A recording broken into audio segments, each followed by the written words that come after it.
Armin Georgian from our International Affairs Desk. Hi, Armin. Hello.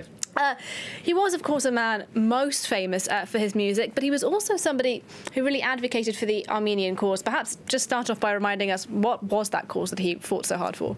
Yeah, he actually said in an interview that he felt more French than Armenian, but he was indeed an advocate for the Armenian cause. That is really a term that's become a sort of umbrella for various aspirations. It used to mean something quite narrow, which was the genocide issue and international recognition, and Aznavour was certainly very involved in that. But later on, after Armenia became an independent state, when it got its independence from the USSR in 1991, the Armenian cause took on this extra meaning of support for the newly independent state of Armenia, which was extremely fragile back in the early 90s. Its long-term survival was far from assured, and some would say it's still not because of emigration from Armenia, but that's another issue. But in any case, back then particularly, there was a very bad energy crisis. This was known as the cold and dark years of the 1990s. There was a war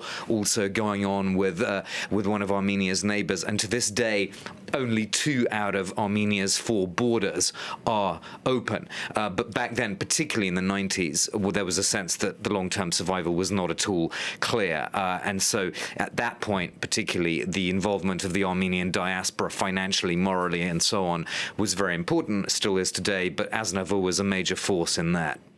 Let's talk then a bit specifically about what it was that Aznavour did to advocate for Armenia as a country, but also for those within the Armenian diaspora all over the world. Yeah, well, if we go back to the first meaning of the Armenian cause that I mentioned, so on genocide recognition, he advocated for this because, well, he, like many French citizens of Armenian origin, came from a family of survivors. And he wrote a song called Ils sont tombés, They Fell, in 1975.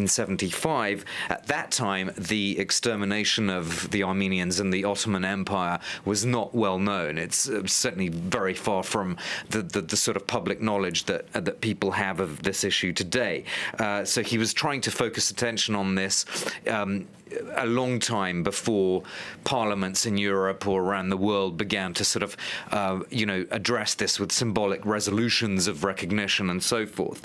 When it came to supporting the Republic, he had a charitable foundation, so he contributed to many humanitarian causes, and there was also more direct political involvement because in 2009 he actually became permanent representative of Armenia to the UN in Geneva and to the Swiss state. So that's a kind of political side of him that not many people know about, actually. Indeed. Armin, thank you very much indeed. Armin Georgian there talking us through some of the political background of Aznavour. But